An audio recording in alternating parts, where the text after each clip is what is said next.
लाहौर चलते हैं सलमान अकरम राजा साहब के पास। राजा साहब, जो पतन की रिपोर्ट है वो शायद उस बुनियादी कुछ जो खराबियां हैं पूरे निज़ाम के अंदर उसकी तरफ निशानदेही करती है कि फॉर्म 45 वाला जो झगड़ा है लाहौर शहर के अंदर, जो उनका ऑडिट रिपोर्ट है वो कहती है 20 हल्कों में सूबाई के और 1 कौमी के, जिसका उन्होंने ऑडिट किया कि इलेक्शन कमीशन ने जब नताइज का ऐलान किया उस वक्त उनके पास फॉर्म 45 था ही नहीं। 2 to 5 के मुतल्लिक तो वो कहते हैं एक भी नहीं था।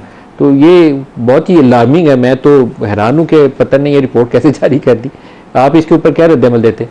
सलमान अकरम राजा साहब से ये भी पूछिएगा कि इलेक्शन कमीशन जब ये बन रहा था तो इस इलेक्शन कमीशन से तो बेहतर था फवाद हसन फवाद, फजल अब्बास मेकन, शौकत दरानी, इरफान कादर के नाम आए थे ना, यही बन जाते। तो ये भी पीटीआई ने बनाया, इमरान खान ने लगाया। इमरान खान। वैसे जब जुडिशरी के जज एलिवेट हो रहे थे, चीफ इलेक्शन कमिश्नर की किसने तजवीज़ की थी कि आप इसको लगवाएं? लगाया तो इमरान ने था। खान साहब, जनरल फैज ने तजवीज़ की। जनरल फैज ने तजवीज़ की? ये खबर चलाई, बड़ी खबर चलाई। पूछ ले। और आप इस्लामाबाद हाई कोर्ट के जज का जिक्र कर रहे हैं, बाबर सत्तार और जहांगीरी जब जज लग रहे थे पीटीआई ने मुखालफत की थी। मैं खुद, मैंने कहा खान साहब बहुत अच्छे लोग हैं, बात बोले जी हमारे खिलाफ कालम लिखते हैं, ये मैं कहा अच्छे लोग ही बुरे वक्तों में काम आते हैं, सिस्टम के साथ खड़े होते हैं। तो पीटीआई ने मुखालफत की थी इन जजेस की। खैर हो जाए, कमाल है। मतलब बाबर पार्लिमानी कमेटी में मुखालफत की थी, मीटिंग के अंदर बैठ के, पीएम हाउस के अंदर बैठ के मुखालफत हुई थी। तो आजकल जुडिशरी के ऊपर आप एक तबसरा कर रहे थे पहले, आजकल की जुडिशरी वो वाली जुडिशरी है जिसे आशिफ जरदारी साहब ने कहा था ये पॉलिटिकल जजेस हैं, ये वो पॉलिटिकल जजेस हैं? मेरे ख्याल में जी पिछले से बेहतर हमारी जुडिशरी बेहतर जा रही है। दिन ब दिन सोशल मीडिया है, सोशल प्रेशर है, एक अवाम के अंदर भी अंगड़ाई आई हुई है और पॉलिटिकल सिस्टम भी। देखिए अल्टीमेटली चीज़ों ने बेहतर होना है, हर किसी ने अपना अपना किरदार अदा करना है। नदीम भाई, ये तो किसी का अच्छा किरदार होगा, किसी का बुरा होगा, लेकिन मेरे ख्याल में चीज़ें बेहतरी की तरफ, जुडिशियल पॉइंट ऑफ व्यू से बेहतरी की तरफ जाएंगी। सलमान अकरम राजा साहब, पतन की रिपोर्ट के ऊपर आपका रद्द-ए-अमल जानने की कोशिश कर रहा था कि 20 सूबाई के और 1 कौमी का हल्का, और वो कहते हैं कि बाज़ हल्कों में एक फॉर्म 45 भी नहीं था और नतीजा आ गया। ये कैसे नतीजा निकाला गया? थोड़ा सा परेशान कौन रिपोर्ट है ये? देखिए, मेरे लिए तो हैरान कुन नहीं है। मैं तो खुद उस रात का गवाह हूँ। उस रात क्या हुआ और मरते दम तक गवाह रहूँगा। किस तरह हमें आरओ के दफ्तर से उठा के बाहर फेंका गया, उस दिन क्या हुआ, कटे फटे जो फॉर्म इलेक्शन कमीशन ने बुनियाद बनाए फॉर्म 47 के, वो सब के सामने हैं। मेरे हल्के के तो अपलोड भी हो गए थे और पूरी दुनिया में तज़ीक और तमस्खर का बायस बने। तो जो हुआ उस रात वो हम सब जानते हैं, आप जानते हैं, आप उस हल्के में मौजूद थे। तो अब इन चीज़ों ने तो बाहर आना है और इसीलिए बदहवासी है इस हुकूमत में। इनको पता है कि एक फरेब पर खड़ी हुकूमत जो है वो ज़्यादा देर सामना नहीं कर सकेगी अवाम का। जो जमहूरी अमल है उसने बहरहाल इस मुल्क में चलना है। हम एक मुड़ चुके हैं अपनी तारीख में, अब हम वापस नहीं जाएंगे। इस अमल ने आगे बढ़ना है। जो उस दिन फ्रॉड हुआ, जो उस दिन बेईमानी की गई तमाम निज़ाम के साथ, वो बहरहाल सामने आएगी। और इसी की वजह है कि अब ये चाहते हैं इस जमात पे पाबंदी लग जाए, इसके लीडरान को हम बंद कर दें, मिलिट्री कोर्ट्स में लोगों को भेज दें, इसको पाकिस्तान के खिलाफ जमात करार दें। ये सब कुछ मज़ाक़ा खेज़ बातें हैं, ऐसा कुछ भी नहीं होगा। तारीख ने आगे बढ़ना है, लेकिन क्या हम एक सही समत में आगे बढ़ रहे हैं? देखिए, जो बजट इस वक्त हमारे सामने आया है वो पाकिस्तान के अवाम के लिए, पाकिस्तान के दानिश्वरों के लिए एक तमांचे से कम नहीं है। लोग हैरान रह गए हैं। हमारा ख्याल था कि वाकईतन कोशिश की जाएगी एक नया जाविया अपनाने की, टैक्स बेस को बढ़ाया जाएगा। जो अशराफिया को आपने 76 सालों से बचाया हुआ है, टैक्स से अवाम की जो मुश्किलात हैं उससे बचाया हुआ है, कुछ इजाफा किया जाएगा टैक्स बेस में भी, और लोगों को बताया जाएगा कि अशराफिया और अवाम एक हैं, 2 पाकिस्तान नहीं, एक पाकिस्तान है। लेकिन इस बजट ने उन तमाम उम्मीदों को पाश कर दिया। तब पाकिस्तान के अवाम के सामने ये सूरत हाल बिल्कुल वाज़ेह है कि ये हुकूमत तसलसल है उन हुकूमतों का जो अशराफिया के लिए बनती हैं, जिनका मकसद यही होता है कि जो पहले से मराहत याफ्ता तबका है उसकी मराहत को बचाया जाए। जो इकॉनमी के साथ हो रहा है कोई अच्छी खबर नहीं आ रही। ये कहना कि अब हम चल पड़े हैं बिल्कुल खाम ख्याली है। इस वक्त आपने 7-8 प्रोजेक्ट बनाए हैं और आप दुनिया से मिन्नत कर रहे हैं कि इनमें खुदारा कुछ पैसा डाल दो। आप 300 बिलियन की इकॉनमी है, आप 25 करोड़ की इकॉनमी है, आपको बहुत कुछ इससे ज़्यादा चाहिए। आपकी जो सालाना जीडीपी ग्रोथ है, शरह नमू है, वो क्या है, आपकी आबादी की ग्रोथ क्या है। तो इस सब को जब आप सामने रखते हैं तो हम एक इंतहाई मुश्किल सूरत हाल से दो चार है, और साथ आपको माशरे में जो अफरा तफरी नज़र आ रही है, जो वाक़यात हो रहे हैं खून खराबे के, वो सब हमारे सामने हैं। तो ये एक मल्टी क्राइसिस है जो इकट्ठा होता चला जा रहा है। कोई फरेब पर कायम हुकूमत इस मल्टी क्राइसिस को ठीक नहीं कर सकेगी, इसका सामना नहीं कर सकेगी। अज़मा बीबी, जो जिन चैलेंजेस की तरफ राजा साहब और नदीम अफजल चंद साहब ने इशारा किया है, वो रियल चैलेंजेस हैं इकॉनमी के।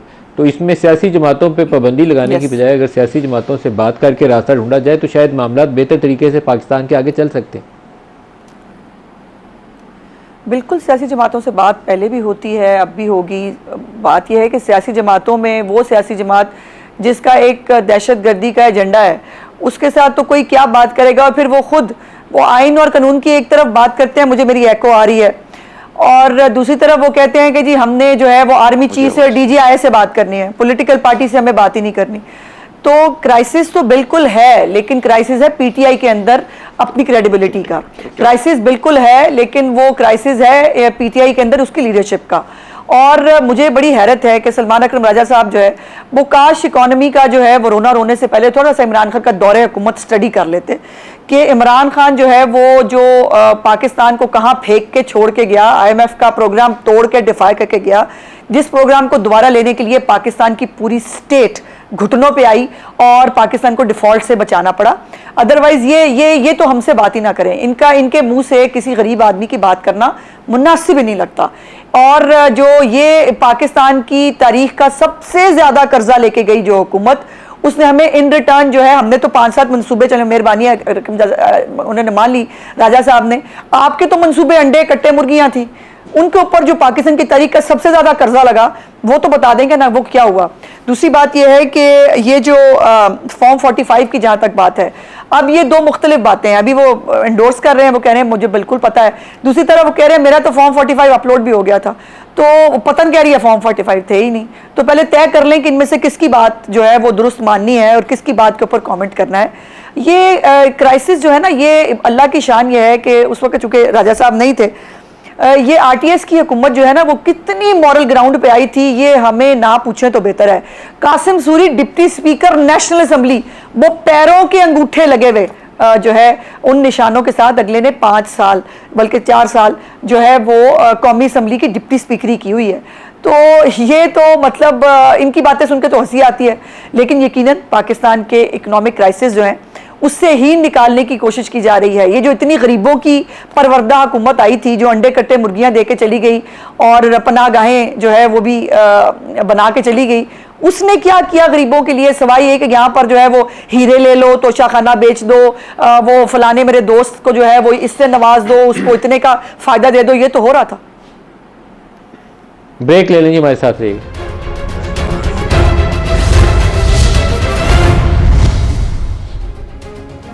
Welcome back. चंद साहब, इस वक्त रिजर्व सीटों का मामला सुप्रीम कोर्ट में है, उसके ऊपर भी फैसला आना है और वहाँ जस्टिस अतर मिनल्ला और बाकी जज बहुत सारे तगड़े तरीके से जो सवालात उठा रहे हैं वो सारा कुछ हमारे सामने, पत्तन की रिपोर्ट हमारे सामने।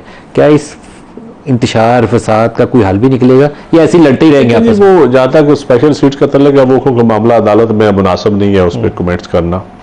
लेकिन पाकिस्तान की जो तारीख है जी, पाकिस्तान में इस वक्त जो KPK गवर्नमेंट की लड़ाई है फेडरल गवर्नमेंट से, इससे पहले भी ये लड़ाइयाँ हो चुकी हैं। पंजाब में आपको याद है फेडरल गवर्नमेंट से हुई थी, तो उसका रिजल्ट को अच्छे तो नहीं निकले थे। 88 से 90 वाला रिजल्ट को अच्छे तो नहीं निकले थे। तो मुल्क क्राइसिस में जाता है, दिन ब दिन क्राइसिस में जा रहा है। तो मेरे ख्याल में इस वक्त जो प्राइम मिनिस्टर साहब ने एक अच्छा इनिशिएटिव लिया था उस दिन अपोजिशन लीडर से सलाम दुआ होने के बाद, तो अभी भी गवर्नमेंट को भी कोई CVM करने चाहिए, कोई ऐसे मेजर लेने चाहिए कि क्या करें CVM तजवीज़ करें अभी? मैं समझता हूँ कि एक तो पॉलिटिकल शिद्दत कम करने में जो कुछ कर सकती है एग्जीक्यूटिव, खवातीन कैदी हैं इनकी PTI में, तो उनको रिहा कर दें। जो वो देखें, जो एग्जीक्यूटिव की पावर है वो एग्जीक्यूटिव को अपनी इस्तेमाल करके जरूर कुछ ऐसे काम करने चाहिए जिससे एक अच्छा मैसेज जाए। Suggest anything? मतलब खवातीन कैदी हो गए, आप लोगों के छोटे छोटे दफा 144 के मुकदमे हो गए, लोग एक बंदा पेशावर में डेट अटेंड कर रहा है, फिर मुल्तान में कर रहा है, एक सरगोदा में कर रहा है, ये चीज़ें। फिर मैं समझता हूँ 9 मई का वाक़या, उसके ऊपर एक फेयर इंक्वायरी होनी चाहिए और 9 मई के ऊपर फेयर इंक्वायरी, चंद साहब ऐसी इंक्वायरी होनी चाहिए और पीटीआई को फिर माफी मांगनी चाहिए अगर उन्होंने किया है, उनकी जिससे जो इन्वॉल्व है उनको as a party as a क्यादत उनको फिर कौम के सामने बिल्कुल। और मैं समझता हूँ उस पर जुडिशियल इंक्वायरी हो जाए या कोई कमीशन बन जाए अच्छा सा। क्या बात है, मैं कहता हूं साहब आपने तो पूरी काया पलट कर दी है। तरीके इंसाफ 1 साल से जो मांग रही है आप उनको प्लेट में रख रहे हैं। मैं समझता हूँ ये ऐसी चीजें हैं जो हम मुल्क को आगे चलाने के लिए देखिए। अल्टीमेटली आप इदारों को डिफेंड मैंने करना है ना, मैं पॉलिटिकल वर्कर हूं, मेरा काम है इदारों को डिफेंड करना।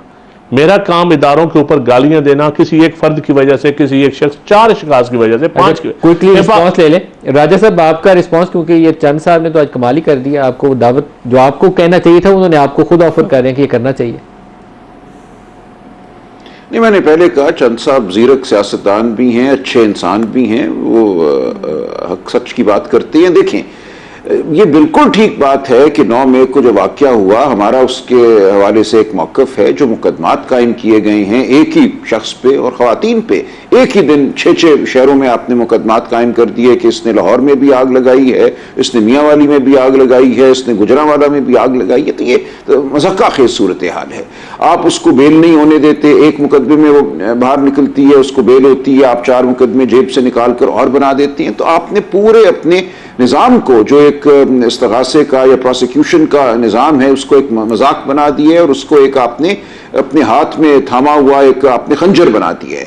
तो इससे किसी सूरत भी मुल्क में आप इस्तेहकाम पैदा नहीं कर सकते। तो ज़रूरी है कि देखा जाए कि 9 मई को क्या हुआ, क्या उसमें 50 लोग मुलव्विस थे, 100 थे, या कौन मुलव्विस था। हमारा एक मौक़िफ़ है कि उसमें और लोग शामिल थे, वो एक फॉल्स फ्लैग ऑपरेशन हुआ, आप उसकी नफी कर दीजिए, आप कराइए एक शफाफ inquiry. Last minute Azma Bukhari साहब आपका रद्द-ए-अमल। चंद साहब आपके थादी हैं लेकिन उन्होंने तजवीज़ किया है कि करवा लें, CBM हो जाएगा, 9 मई की इंक्वायरी करवा लें। आपका जवाब?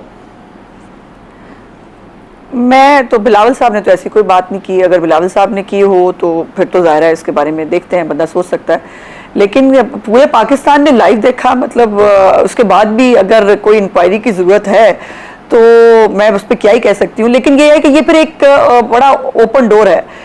9 मई को जो है वो फिर एक क्लीन चिट दे देते हैं, जिस पार्टी का जो दिल चाहे, बेशक जो है वो किसी का भी जिला वतन हो जाए, किसी लीडर को फांसी दे दी जाए, तो फिर 9 मई से भी बहुत आगे चले जाना चाहिए। अभी तो सिर्फ ये इनका रहनुमा जो है वो सिर्फ पकड़ा गया था। दूसरी बात यह है कि ये बड़ी अजीब बात यह है कि मुल्क के अंदर ये 9 मई एक दफा नहीं हुआ, मैंने 25 मई भी याद कराया है।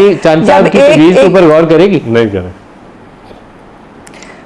नहीं, मैंने तो जैसे गुजारिश की है कि चंद साहब की, अब आई डोंट नो ये जाती राय है कि पार्टी की तरफ से राय है, वो जाहिर है वज़ीर आज़म के सामने पेश होगी। तो वज़ीर आज़म ने तो जैसे कहा, उन्होंने खुद बताया कि उन्होंने तब भी कहा था कि हम बैठते हैं। उन्होंने आर्मी चीफ से बात करनी है। एक तरफ इनको आर्मी चीफ से प्रॉब्लम बहुत है, हर वक्त नाम ले के आर्मी चीफ का जो है उनकी तस्दीक करते हैं, उनके खिलाफ ट्वीटें करते हैं, उनके खिलाफ पूरी प्रोपेगेंडा मुहिम चलाते हैं। दूसरी तरफ उनको उनसे बात करनी है, एनआरओ मांग रहे हैं, और क्या है। एनआरओ अज़मा बुखारी साहब